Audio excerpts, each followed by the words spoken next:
Good morning, my students. Today we are going to discuss what is a case study. കഴിഞ്ഞ ക്ലാസ്സിൽ നമ്മൾ review എന്താണെന്നും ഏതൊക്കെ തരം റിവ്യൂസാണ്, എന്തൊക്കെയാണ് റിവ്യൂ ചെയ്യുമ്പോൾ ശ്രദ്ധിക്കേണ്ട കാര്യങ്ങൾ ഒക്കെ ഡിസ്കസ് ചെയ്തു. അപ്പോൾ ഇനി നമ്മൾ ഡിസ്കസ് ചെയ്യാൻ പോകുന്നത് കേസ് സ്റ്റഡി. അപ്പോൾ before going to case study we should know what is a case study.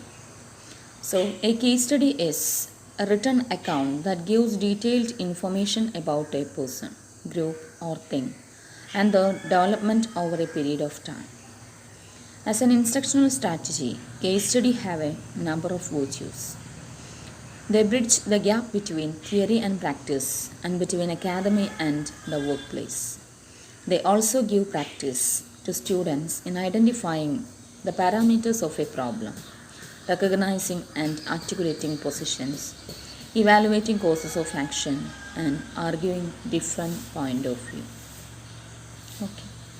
അപ്പോൾ എന്താണ് case study? Case studies R stories. Then they present realistic, complex and contextually rich situations and often involve a dilemma, conflict or a problem that one or more of the characters in the case must negotiate. Negotiate means arrange. അതായത് case study എന്ന് പറയുമ്പോൾ the should be A problem or dilemma or conflict ഒക്കെ meaning ഒന്നാണ്. അതായത് ഒരു problem ഉണ്ടായിരിക്കണം, ഒരു പ്രശ്നം ഉണ്ടായിരിക്കണം. ആ പ്രശ്നത്തെയാണ് നമ്മൾ കേസായിട്ടെടുത്തിട്ട് പഠിക്കുന്നത്. ഓക്കെ, നിങ്ങൾ നടത്തുന്ന ഒരു പ്രോജക്റ്റാണ് കേസ് സ്റ്റഡി. അപ്പോൾ project about A problem. Okay, ഒരു പ്രശ്നത്തെക്കുറിച്ച് നിങ്ങൾ പഠനം നടത്തുന്നതിനെയാണ് നമ്മൾ കേസ് സ്റ്റഡി എന്ന് പറയുന്നത്. It is A written account that gives detailed information about a person. അതൊരു പേഴ്സണെ കുറിച്ചാവാം, ഒരു വ്യക്തിയെക്കുറിച്ചാവാം, അല്ലെങ്കിൽ ഒരു ഗ്രൂപ്പ് ഓഫ് തിങ്സ്, അതല്ലെങ്കിൽ and the development over A period of time.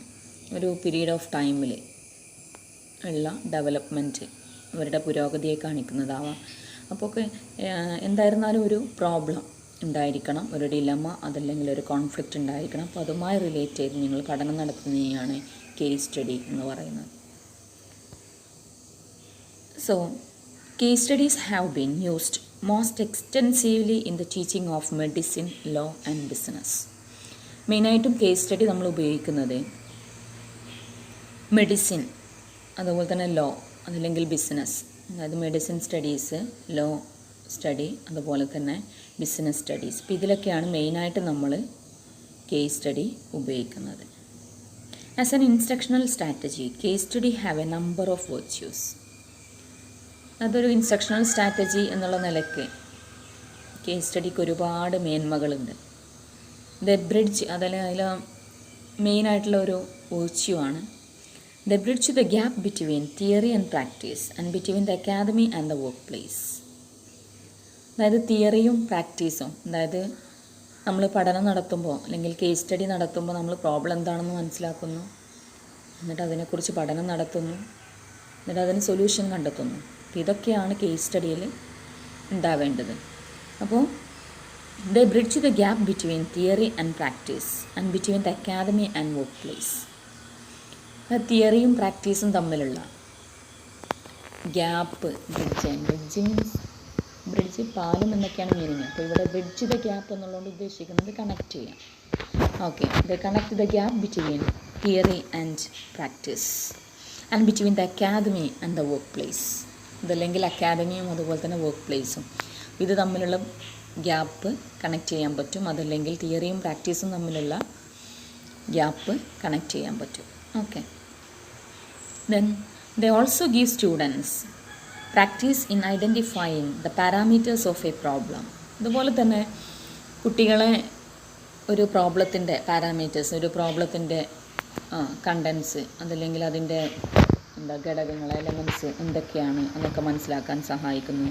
And recognising the articulating positions. അതുപോലെ തന്നെ എവിടെ നിന്നാണ് ഒരു പ്രോബ്ലം ഉണ്ടാകുന്നത് എന്നൊക്കെ മനസ്സിലാക്കാൻ കുട്ടികളെ സഹായിക്കുകയും കൂടി ചെയ്യുന്നുണ്ട് case study. And evaluating course of action and arguing different points of view. അതുപോലെ തന്നെ ഒരു പ്രോബ്ലം എന്താണെന്ന് പഠിക്കാൻ, എവിടെ നിന്നാണ് ഒരു പ്രോബ്ലം എമേർജ് ചെയ്യുന്നത്, ഉത്ഭവിക്കുന്നത്, അതല്ലെങ്കിൽ എങ്ങനെയാണ് ഒരു പ്രോബ്ലം അല്ലെങ്കിൽ എവിടെ നിന്നൊക്കെ ആർട്ടിക്കുലേറ്റിംഗ് പൊസിഷൻസ് മീൻസ് ഉണ്ടാകുന്ന സ്ഥലങ്ങളാണ് ഉദ്ദേശിക്കുന്നത്. അപ്പോൾ എവിടെ നിന്നൊക്കെ പ്രോബ്ലംസ് ഉണ്ടാവാം, എങ്ങനെയൊക്കെ പ്രോബ്ലംസ് ഉണ്ടാവാം, എങ്ങനെയൊക്കെ ഇതിനെ ഇവാലുവേറ്റ് ചെയ്യാം, അതല്ലെങ്കിൽ എങ്ങനെയൊക്കെ ഇതിനൊരു സൊല്യൂഷൻ കണ്ടെത്താം, അല്ലെങ്കിൽ arguing different points of view, അതും അല്ലെങ്കിൽ വ്യത്യസ്ത പോയിൻറ്റ്സ് ഓഫ് വ്യൂ ഉപയോഗിച്ചുകൊണ്ട് എങ്ങനെ ഇതിന് ഒരു പരിഹാരം കണ്ടെത്താം എന്നൊക്കെ കുട്ടികളെ പഠിപ്പിക്കാൻ കൂടി ഈ ഒരു കേസ് സ്റ്റഡി സഹായിക്കുന്നു. അപ്പോൾ ഒരു കേസ് സ്റ്റഡി ചെയ്യുന്നതിലൂടെ ഇതൊക്കെ നിങ്ങൾ പഠിക്കും. എങ്ങനെ എവിടെ നിന്നൊക്കെയാണ് പ്രോബ്ലംസ് ഉണ്ടാവാൻ സാധ്യതയുള്ളത്, എങ്ങനെയൊക്കെയാണ് ഒരു പ്രോബ്ലംസിന് സൊല്യൂഷൻ കണ്ടെത്തുക, അതല്ലെങ്കിൽ ഏതൊക്കെ തരത്തിൽ നമുക്ക് നമ്മളാൽ കഴിയുന്ന ഇത് എങ്ങനെയൊക്കെ ചെയ്തു കൊടുക്കാം എന്നൊക്കെ നിങ്ങളെ പഠിപ്പിക്കാൻ കേസ് സ്റ്റഡിക്ക് പറ്റും എന്നുള്ളതാണ്. അപ്പോൾ ഇത്രയാണ് കേസ് സ്റ്റഡി എന്നുള്ള ഉദ്ദേശം. മനസ്സിലായിട്ടുണ്ടാവും. അപ്പോൾ സൈക്കോളജിയിലൊക്കെ കേസ് സ്റ്റഡി ചെയ്യാറുണ്ട്. അപ്പോൾ ഒരു കേസ് എന്ന് പറയുമ്പോൾ അല്ലേ, കേസ് സ്റ്റഡിയിലെ പ്രോബ്ലത്തെ വിളിക്കുന്ന പേരാണ് കേസ് എന്നുള്ളത്. അപ്പോൾ സൈക്കോളജിയിൽ കൂടുതലായിട്ട് കേസ് സ്റ്റഡി നടത്താറുണ്ട്. ഇപ്പോൾ ചില ആളുകൾക്ക് മറ്റുള്ളവരിൽ നിന്ന് ഡിഫറെൻ്റ് ആയിട്ട് എന്തെങ്കിലും ഉണ്ടാവും, അല്ലെങ്കിൽ മറ്റുള്ളവരിൽ നിന്ന് ഡിഫറെൻ്റ് ആയിട്ടുള്ള കുട്ടികളുണ്ടാവും, ലോ ആയിട്ടുള്ള കുട്ടികളുണ്ടാവും, അതല്ലെങ്കിൽ ഓവറായിട്ട് സ്റ്റാറായിട്ട് നിൽക്കുന്ന കുട്ടികളുണ്ടാവും. അപ്പോൾ ഇവർക്കൊക്കെ എന്തെങ്കിലുമൊക്കെ പ്രയാസങ്ങളുണ്ടാവും. അപ്പോൾ നമ്മൾ കേസ് സ്റ്റഡി എടുത്ത് ചെയ്യുക. അപ്പോൾ പഠനം നടത്തുമ്പോൾ നമുക്ക് മനസ്സിലാക്കാൻ പറ്റും എന്തെങ്കിലും ഒന്നുകിൽ ഫാമിലി ബാക്ക്ഗ്രൗണ്ടിൻ്റെ പ്രോബ്ലം, അതല്ലെങ്കിൽ എന്തെങ്കിലും കുട്ടിയെ മാനസികമായിട്ട് എന്തെങ്കിലും അലട്ടുന്ന എന്തെങ്കിലും പ്രയാസങ്ങളോ ഒക്കെ കുട്ടിക്ക് ചിലപ്പോൾ ഉണ്ടാവാം. അപ്പോൾ അതൊക്കെ നമ്മൾ മനസ്സിലാക്കുന്നത് അല്ലെങ്കിൽ പഠനം നടത്തുന്നതിലൂടെ മാത്രമേ അതൊക്കെ കണ്ടെത്താൻ പറ്റുള്ളൂ. പിന്നെ നമ്മളതിന് സൊല്യൂഷൻസ് കണ്ടെത്തണം. ഓക്കെ, നമ്മളാൽ കഴിയുന്ന സജഷൻസ് കൊടുക്കാം, ഒക്കെ ചെയ്യാം. ഓക്കെ, അപ്പോൾ ഇതാണ് കേസ് സ്റ്റഡി എന്നുള്ളതുകൊണ്ട് ഉദ്ദേശിക്കുന്നത്. So next we can move to what are the uses of case study. ഇനി എവിടെയൊക്കെയാണ് നമ്മൾ കേസ് സ്റ്റഡി ഉപയോഗിക്കുന്നത്, അല്ലെങ്കിൽ എന്തൊക്കെയാണ് കേസ് സ്റ്റഡി യൂസസ് നോക്കാം. They can be used in lecture based or discussion based classes. രണ്ട് തരത്തിലുള്ള ക്ലാസ്സുകളിൽ കേസ് സ്റ്റഡി നമുക്ക് ഉപയോഗിക്കാം. ഒന്ന് ഡിസ്കഷൻ ബേസ്ഡ് ക്ലാസ്സാണ്, മറ്റൊന്ന് ലെക്ചർ ബേസ്ഡ് ക്ലാസ്സാണ്. രണ്ട് തരത്തിലുള്ള ക്ലാസ്സിലും നമുക്ക് കേസ് സ്റ്റഡി ഉപയോഗിക്കാവുന്നതാണ്. Then they can be real with all the details drawn from actual people and circumstances or simply realistic. Case study realistic ആണ്, അതല്ലെങ്കിൽ സ്റ്റോറിയെ പോലെ നോവലിനെ പോലെ എന്തല്ല ഫിക്റ്റീഷ്യസ് അല്ല, റിയലിസ്റ്റിക് ആണ്. കാരണം റിയലാണ് പറയാൻ കാരണം നമ്മൾ യഥാർത്ഥ ആളുകളിൽ നിന്നാണ് നമ്മൾ അതിൻ്റെ ഡീറ്റെയിൽസ് എടുക്കുന്നത്, അല്ലെങ്കിൽ യഥാർത്ഥ സാഹചര്യമാണ് നമ്മൾ എവാലുവേറ്റ് ചെയ്യുന്നത്. അപ്പോൾ അതുകൊണ്ട് തന്നെ കേസ് സ്റ്റഡി റിയൽ ആണെന്ന് പറയാം. അതുപോലെ തന്നെ they can provide all the relevant data students need to discuss and resolve the central issue or only some of it, requiring students to identify and possibly fill in the missing information. അതുപോലെ തന്നെ നേരത്തെ പറഞ്ഞ പോയിൻറ്റിൻ്റെ തുടർച്ചയാണ്. They provide all the relevant data students need to discuss. അതുപോലെ തന്നെ case study provide ചെയ്യുന്നത് കുട്ടികൾക്ക് എന്തൊക്കെ കാര്യങ്ങൾ ഡിസ്കസ് ചെയ്യണോ അത്രയും കാര്യങ്ങളൊക്കെ കേസ് സ്റ്റഡി പ്രൊവൈഡ് ചെയ്യുന്നുണ്ട് എന്നുള്ളതാണ്. മൊത്തം ഡാറ്റാസ്, ഡിസ്കസ് ചെയ്യേണ്ട ഡാറ്റാസ് മുഴുവനും കേസ് സ്റ്റഡി പ്രൊവൈഡ് ചെയ്യുന്നു. And resolve the central issue, എന്നിട്ട് എന്താണ് യഥാർത്ഥ ഇഷ്യൂ, യഥാർത്ഥ പ്രോബ്ലം എന്താണെന്ന് കുട്ടികളെ മനസ്സിലാക്കാൻ സഹായിക്കുന്നു. Then and only some of it requiring students to identify. അതുപോലെ തന്നെ ചിലപ്പോൾ കുട്ടികൾക്ക് മറ്റേതെങ്കിലും കാര്യം, ഇപ്പം ഞാൻ നേരത്തെ പറഞ്ഞു, ഇപ്പോൾ സൈക്കോളജിയിലെ കേസ് സ്റ്റഡി ആണെന്നുണ്ടെങ്കിൽ ഇപ്പോൾ ഒരു പ്രോബ്ലം, കുട്ടി സ്റ്റാറാണ് അല്ലെങ്കിൽ കുട്ടി വളരെ ബാക്ക്വേർഡാണ്, ഇത് മാത്രമേ നമുക്കുള്ള മുമ്പിലുള്ള പ്രോബ്ലമായിട്ട് കിടക്കുന്നുള്ളൂ. അപ്പോൾ നമ്മൾ ആ പ്രോബ്ലം ആ കുട്ടിയെ എടുത്തിട്ട് കേസായിട്ട് എടുത്തിട്ട് നമ്മൾ പഠനം നടത്തും. അപ്പോൾ കുട്ടിയുടെ യഥാർത്ഥ പ്രോബ്ലം എന്താണെന്നുള്ളത് ഒരു പക്ഷേ നമ്മൾ കണ്ടെത്തേണ്ടി വരും. അതാണ് പറഞ്ഞത്, ചില കാര്യങ്ങൾ എന്ത് ചെയ്യേണ്ടി വരും, some of it requiring students to identify, ചില കാര്യങ്ങൾ കുട്ടികൾ സ്വന്തം കണ്ടെത്തേണ്ടതായിട്ടും വരും. ഓക്കെ, ദെൻ അടുത്ത പോയിന്റിലേക്ക് പോവാം. They can challenge students to examine multiple aspects of a problem or just a circumscribed piece. അതുപോലെ തന്നെ case study can challenge students to examine multiple aspects of a problem. അതായത് ഒരു പ്രോബ്ലത്തിൻ്റെ മൾട്ടിപ്പിൾ ആസ്പെക്ട്സ്, അതായത് വ്യത്യസ്ത തലങ്ങളെക്കുറിച്ച് ചർച്ച ചെയ്യാൻ കുട്ടികളെ സഹായിക്കും എന്നുള്ളതാണ് case study. Then they can make students propose a solution for the case or simply identify the parameters of a problem. നമ്മൾ നേരത്തെ ഇൻട്രൊഡക്ടറി പാർട്ടിൽ പറഞ്ഞതാണ്, ഒരു പ്രോബ്ലത്തിൻ്റെ പാരാമീറ്റേഴ്സ് അതല്ലെങ്കിൽ സൊല്യൂഷൻസ് അല്ലേ, to propose a solution for a case. അതായത് ഒരു കുട്ടിക്ക് ഒരു കേസിന്, ഒരു പ്രോബ്ലത്തിന് ഒരു സൊല്യൂഷൻ പറഞ്ഞു കൊടുക്കാൻ സഹായിക്കും എന്നുള്ളതാണ്. Case study can make students propose a solution for the case അതായത് ഒരു കേസിന്, കേസ് ഹിയോ മീൻസ് പ്രോബ്ലം, ഒരു പ്രോബ്ലത്തിന് ഒരു സൊല്യൂഷൻ പ്രപ്പോസ് ചെയ്യാൻ കുട്ടിയെ സഹായിക്കും. അതുമല്ലെങ്കിൽ simply identify the parameters of a problem, അതല്ലെങ്കിൽ ഒരു പ്രോബ്ലത്തിൻ്റെ പാരാമീറ്റേഴ്സ്, വ്യത്യസ്ത എലമെൻറ്റ്സ് എന്തൊക്കെയാണ് എന്നൊക്കെ അറിയിക്കാൻ കുട്ടിയെ പഠിപ്പിക്കാൻ സഹായിക്കും എന്നുള്ളതാണ്. അപ്പോൾ ഇത്രയും കാര്യങ്ങളാണ് the uses of case study. അതായത് ഇത്രയും സാഹചര്യങ്ങളിലൊക്കെ നമുക്ക് കേസ് സ്റ്റഡി ഉപയോഗിക്കാം. അപ്പോൾ അല്ലെങ്കിൽ കേസ് സ്റ്റഡി കൊണ്ട് ഒരു കുട്ടിക്ക് ഉണ്ടാകുന്ന ഡെവലപ്മെൻറ്റ് ഇതൊക്കെയാണ്. ഓക്കെ, നെക്സ്റ്റ് നമുക്ക് പ്രൊസീജിയേഴ്സ് അല്ലേ, the procedures to lead case based discussion.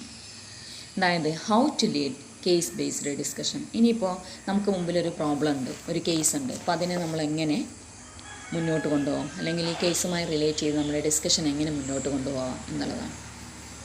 There are 6 steps provide a general framework for how to lead a case-based discussion. അതായത് ഒരു കേസ് ബേസ്ഡ് ഡിസ്കഷൻ എങ്ങനെ മുന്നോട്ട് പോകാം എന്നുള്ളതിന് 6 സ്റ്റെപ്സ്, അതായത് 6 സ്റ്റെപ്പുകളാണ് പറയുന്നത്. അപ്പോൾ എങ്ങനെ ഏതൊക്കെയാണ് സ്റ്റെപ്സ് എന്ന് നോക്കാം. First one, utilize ample time to read and think about the case. That is, take sufficient time to read and understand the case. അതായത് നിങ്ങൾക്ക് മതിയായ സമയം നിങ്ങളെടുക്കുക. ആദ്യം കേസ് എന്താണെന്ന് വളരെ വ്യക്തമായിട്ട് മനസ്സിലാക്കുക എന്നുള്ളതാണ് ആദ്യത്തെ point. Take ample time, that is sufficient time to read and think about the case. കേസിനെ കുറിച്ച് ചിന്തിക്കാനും കേസ് വായിച്ച് മനസ്സിലാക്കാനും ആവശ്യമായ സമയം എടുക്കുക എന്നുള്ളതാണ്. ദെൻ ഇതിൽ നിങ്ങൾക്ക് ചെയ്യാൻ പറ്റുന്നത് negotiate A set of questions. അതായത് കുറച്ച് ക്വസ്റ്റ്യൻസ് നിങ്ങൾക്ക് അറേഞ്ച് ചെയ്യാം. What is the nature of the problem the central character is facing? What are some possible causes of action? What are the potential obstacles? ഇത്തരത്തിൽ എന്തൊക്കെയാണ് problems, അതായത് central character face ചെയ്യുന്ന അഭിമുഖീകരിക്കുന്ന പ്രശ്നം എന്താണ്. അതുപോലെ തന്നെ what are some possible causes of action? അപ്പോൾ ഇതിന് കൊടുക്കാൻ പറ്റുന്ന ആക്ഷൻസ് എന്തൊക്കെയാണ്.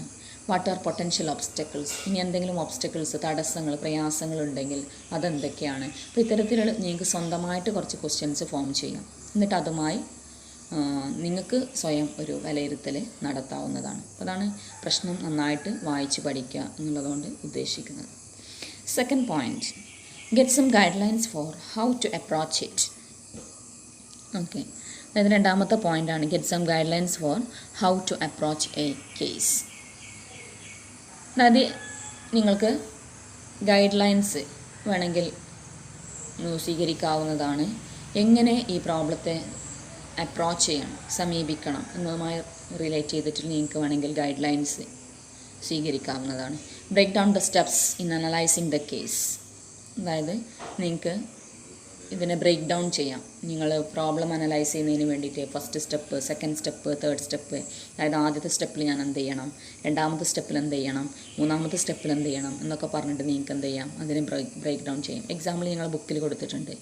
First, identify the constraints each character in the case was operating under the opportunities she had or he or she had. അതെന്തൊക്കെയാണ് പ്രോബ്ലംസ് ഫേസ് ചെയ്യുന്നത്. Then second, evaluate the decision each character made and their implications. ഇനി എന്തൊക്കെയാണ് ഓരോ ക്യാരക്ടറിൻ്റെയും decisions എന്തൊക്കെയാണ്, okay, അവരുടെ തീരുമാനങ്ങൾ എന്തൊക്കെയാണ്. Finally explain what you would have done differently. ഇനി ഇതിൽ നിന്നൊക്കെ വ്യത്യസ്തമായിട്ട് നിങ്ങൾക്ക് എന്ത് ചെയ്യാൻ പറ്റും എന്നുള്ളതും നിങ്ങൾ മനസ്സിലാക്കി തീരുമാനിക്കുക, ഡിസൈഡ് ചെയ്യുക എന്നുള്ളതാണ്. അപ്പോൾ അതാണ് get some guidelines for how to approach it എന്നുള്ളതുകൊണ്ട് ഉദ്ദേശിക്കുന്നത്. എങ്ങനെ ഈ പ്രോബ്ലത്തെ സമീപിക്കാം എന്നുള്ളതുകൊണ്ട് ഉദ്ദേശിക്കുന്നത്. മൂന്നാമത്തെ പോയിൻ്റാണ് work in group and make sure every one is involved. അതായത് മൂന്നാമത്തെ പോയിൻ്റാണ് നിങ്ങൾ ഗ്രൂപ്പായിട്ട് നിന്ന് ചെയ്യുക. Okay, and make sure every one is involved. എല്ലാവരും ഈ ഗ്രൂപ്പ് വർക്കിൽ ഇൻവോൾവ്ഡ് ആണ് എന്ന് ഉറപ്പുവരുത്തുകയും കൂടി ചെയ്യാം. But make sure that A general structure is followed. അതായത് നിങ്ങൾ ഗ്രൂപ്പ് വർക്ക് ചെയ്യുന്ന സമയത്ത് നിങ്ങൾ പ്രത്യേകം ശ്രദ്ധിക്കേണ്ട കാര്യം, ഒരേ സ്ട്രക്ചറാണ് നിങ്ങൾ ഫോളോ ചെയ്യേണ്ടത്. ഇപ്പോൾ ഒരു കേസ് സ്റ്റഡി നടത്തുന്ന സമയത്ത് ഇപ്പോൾ ഡിഫറെൻറ്റ് സ്ട്രക്ചറിലാണ് നിങ്ങൾ ഓരോരുത്തരും ചെയ്യുന്ന ഗ്രൂപ്പ് ഡിസ്കഷനാണ്. ചെന്നിരുന്നാലും ഒരേ രീതിയിൽ നിങ്ങൾ ചെയ്യുന്നില്ല എന്നുണ്ടെങ്കിൽ പിന്നെ അതിനെ നമുക്ക് ക്രോഡീകരിക്കാൻ വളരെയധികം പ്രയാസമായിരിക്കും. സോ ജനറൽ സ്ട്രക്ചർ നിങ്ങൾ ഫോളോ ചെയ്യണം. And designate roles within the group. ഇനി സാധ്യമാണ് എന്നുണ്ടെങ്കിൽ നിങ്ങൾക്ക് ഓരോരുത്തർക്കും ഓരോ ജോലി ഡെസിഗ്നേറ്റ് ചെയ്യാം. ഇപ്പോൾ ഒരാൾ കേസ് എന്താണെന്ന് പഠിക്കുന്നു, മറ്റൊരാൾ എങ്ങനെ കേസിനെ നമ്മൾ റിസോൾവ് ചെയ്യും എന്നുള്ളത് പഠിക്കുന്നു. അപ്പോൾ ആ രീതിയിൽ എന്ത് ചെയ്യാം, വേണമെങ്കിൽ ഓരോരുത്തർക്കും ഓരോ ജോലി അസൈൻ ചെയ്ത് കൊടുക്കാം. That is designate roles within the group. Okay, next അപ്പോൾ 3 പോയിൻ്റാണ് നമ്മൾ ചർച്ച ചെയ്തത്. Then 4th point, present solutions or reasoning. ഇനി എന്ത് ചെയ്യുക, അതിനൊരു സൊല്യൂഷൻ വേണം.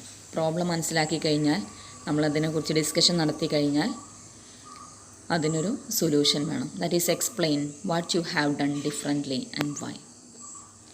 So project the conclusions on the board so that they can come up in the discussion that follows a presentation of the case study.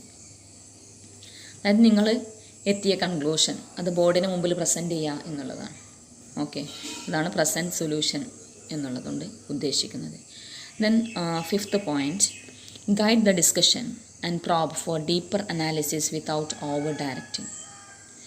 Guide the discussion and probe for deeper analysis.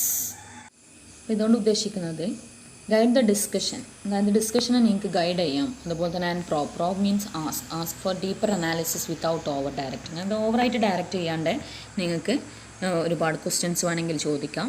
അതുപോലെ തന്നെ ഡിസ്കഷനെ guide ചെയ്യാം. As the discussion unfolds, raise questions that call for participants to examine their own assumptions, substantiate their claims, provide illustrations, etc. അതായത് discussion unfold ചെയ്യുന്ന സമയത്ത്, that means open ചെയ്യുന്ന സമയത്ത് തുറന്നെടുക്കുക. Then raise questions that call for participants. ഇപ്പോൾ ഒരു പക്ഷേ നിങ്ങൾക്ക് ഒരുപാട് ക്വസ്റ്റ്യൻസ് ഒക്കെ നിങ്ങളുടേതായിട്ട് ചോദിക്കാം. That call for participants to examine their own assumptions. അതായത് അതിലെ പാർട്ടിസിപ്പൻസിനെ വിളിച്ചിട്ട് വേണമെങ്കിൽ അവരുടേതായിട്ടുള്ള അസംഷൻസ്, അവരുടെ ഊഹങ്ങൾ എന്തൊക്കെയാണ്, അല്ലെങ്കിൽ അവരുടെ കണ്ടെത്തലുകൾ എന്തൊക്കെയാണ് എന്നൊക്കെ നിങ്ങൾക്കതിൽ ചർച്ച ചെയ്യാം. ദെൻ സബ്സ്റ്റാൻഷിയേറ്റ് ദെയർ ക്ലെയിംസ്, അതുപോലെ തന്നെ അവരുടെ ക്ലെയിംസ് അതിനെ നിങ്ങൾക്ക് വിശദീകരിക്കാം. ദെൻ പ്രൊവൈഡ് ഇല്ലസ്ട്രേഷൻസ്, അതുപോലെ തന്നെ അതിൻ്റെ വിശദീകരണം നിങ്ങൾക്ക് കൊടുക്കുക. അങ്ങനെയൊക്കെ ചെയ്യാം അല്ലേ. Guide the discussion and probe for deeper analysis without over directing. അതായത് ഓവർ ഡയറക്റ്റിംഗ് ഇല്ലാണ്ട് നിങ്ങൾക്ക് വേണമെങ്കിൽ അതിൻ്റെ ഒരു ഡീപ്പർ അനാലിസിസ് നടത്താം. നിങ്ങൾ കണ്ടെത്തിയ പ്രശ്നങ്ങൾ വെച്ചുകൊണ്ട് ഒരു ഒരു അനാലിസിസ് അല്ലേ. നമ്മളങ്ങനെയാണ് ഡാറ്റ കളക്ട് ചെയ്ത് കഴിഞ്ഞാൽ പിന്നെ നമ്മൾ ഡാറ്റ അനാലിസിസ് ചെയ്യാറുണ്ട്. അപ്പോൾ അതുപോലെ തന്നെ ഗ്രൂപ്പ് ഡിസ്കഷനിലുള്ള ആളുകൾ ഇരുന്നു കൊണ്ടൊരു ഡാറ്റ അനാലിസിസ് ചെയ്യാം. Then 6th point, synthesize issues raised. അതായത് produce, synthesize means produce the issues raised. ഇനിയിപ്പോൾ എന്തൊക്കെയാണ് നിങ്ങൾ കണ്ടെത്തിയത്, നിങ്ങൾ കണ്ടെത്തിയ പ്രോബ്ലംസ് എന്തൊക്കെയാണ്. ഒരു പ്രോബ്ലം ഉണ്ടായിരുന്നു, ഒരു കേസ് ഉണ്ടായിരുന്നു. അപ്പോൾ അതിൻ്റെ യഥാർത്ഥ പ്രശ്നം എന്താണ് എന്നുള്ളത് പ്രൊഡ്യൂസ് ചെയ്യുക അല്ലെങ്കിൽ പ്രസൻറ്റ് ചെയ്യുക എന്നുള്ളതാണ്. The job of synthesising need not necessarily fall into the instructor. അതായത് നിങ്ങളൊരു ഗ്രൂപ്പ് ഡിസ്കഷൻ നടത്തിയിട്ടാണ് ഇപ്പോൾ കേസ് സ്റ്റഡി നിങ്ങൾ നടത്തിയത്. പക്ഷേ എന്ത് ചെയ്യേണ്ട ആവശ്യമില്ല. സിന്തസൈസിങ്ങിൻ്റെ ജോബ് അല്ലെങ്കിൽ പ്രസൻറ്റിങ് എന്ന് പറയുന്ന ആ ഒരു ജോലി, that need not necessarily fall into the instructor. ഇൻസ്ട്രക്ടർക്ക് കൊടുക്കേണ്ട ആവശ്യമൊന്നുമില്ല. Hour one or more students can take this task. അതായത് കുട്ടികളിൽ തന്നെ ആർക്കെങ്കിലും 1-2 ആളുകൾക്ക് പ്രസൻറ്റേഷൻ ടാസ്ക് ഏറ്റെടുക്കാവുന്നതാണ്. അപ്പോൾ ഇത്രയാണ് കേസ് സ്റ്റഡിയുമായി ബന്ധപ്പെട്ട് പഠിക്കാനുള്ള. കേസ് സ്റ്റഡി എന്ന് പറയുമ്പോൾ കേസ് സ്റ്റഡിയിൽ പ്രോബ്ലത്തെ വിളിക്കുന്ന പേരാണ് കേസ്. ഇപ്പോൾ ഒരു പ്രോബ്ലം ഉണ്ടായിരിക്കും, അപ്പോൾ അതിനെക്കുറിച്ച് നിങ്ങൾ പഠനം നടത്തുന്നതാണ് കേസ് സ്റ്റഡി. അപ്പോൾ ഇത് സാധാരണയായിട്ട് നമ്മൾ ഉപയോഗിക്കുന്നത് മെഡിക്കൽ സ്റ്റഡീസ് അല്ലെങ്കിൽ മെഡിസിൻ സ്റ്റഡീസ്, ലോ, അതുപോലെ തന്നെ ബിസിനസ് സ്റ്റഡീസിലൊക്കെയാണ് കൂടുതലായിട്ടും കേസ് സ്റ്റഡി നമ്മൾ ഉപയോഗിക്കുന്നത്.